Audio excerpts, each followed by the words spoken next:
Okay, a lot of this is abstract, but let's just talk about what we're really seeing around us right now. Obviously, you were deeply affected by what you saw in Mumbai. The question of being also a Muslim at a time when jihadi terror is really talked about. We've seen a lot of actors in Bollywood come out and speak out against terror, but it's basically what we call the Khandan, Shah Rukh Khan, Salman Khan. Do you think Muslims in particular right now are feeling under pressure and are feeling that they have to come out particularly and speak out against terror?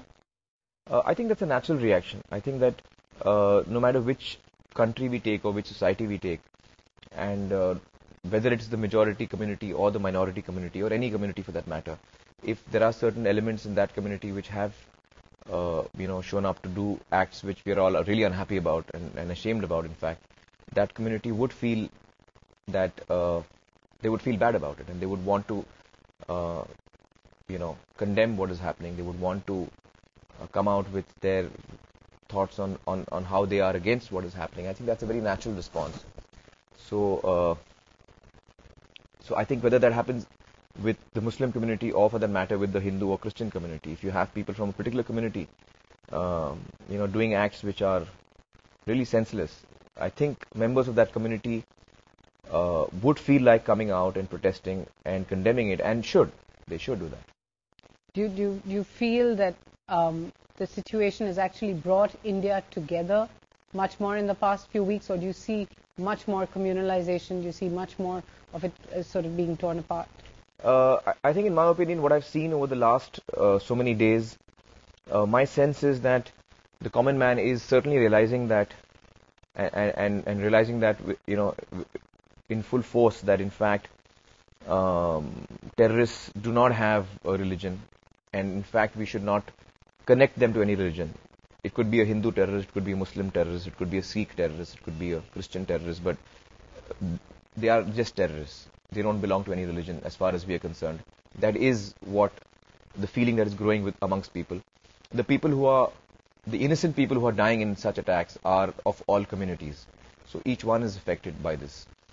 I think also there is a realization amongst people that politicians are really manipulating and using them. And I think more and more people are beginning to realize that this politics of divide and rule is not something that they would like. I think it is time that we see and recognize politicians who, instead of leading us towards peace, prosperity and progress, if they remind us about what our religion is, if they remind us what our caste is, if they remind us what our creed is, if they remind us what our language is, clearly that is a person that we should not be trusting. Well, those are strong words we have heard. I'd also like to ask you about the role of Pakistan. We've seen in Celluloid, we've seen in films you've done, in Sarfarosh, in Fana, talking about the role that Pakistan or people in Pakistan have in fueling terror. The debate now really, Aamir, is about what should be done next, what India should do next. Do you think, as many are suggesting, that India should cut off cultural ties? Cricket ties, of course, have been suspended already. Mm-hmm. See, I would like to first of all say that, in my opinion, I don't think that the people of Pakistan per se, the common man in Pakistan, really is to blame for this.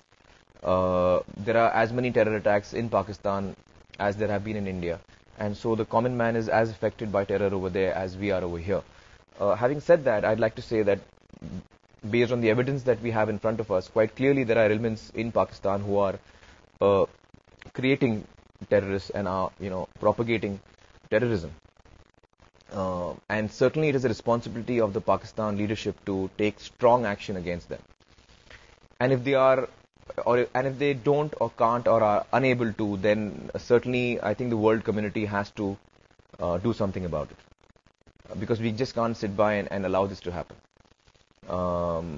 I think that what Nawaz Sharif said, if I'm not mistaken, that he in fact said, which I really appreciate him saying, that he would like for Pakistan to come to terms with the fact that yes, there are problems in Pakistan which we should address, and we can only address them by first admitting that they exist. And there is absolutely no point in trying to lie about it or make up stories about it. I think it is time that Pakistan realize that, if they are to, and I'm speaking about essentially the leadership there, which is so far not showing signs of doing that. That they have to be honest about what is happening, and they have to take sincere and strong steps against the elements there who are propagating this. And if they are unable to, they can seek help from other countries to help them do that. But their sincerity must come through about their sincerity towards tackling something like this has to come through.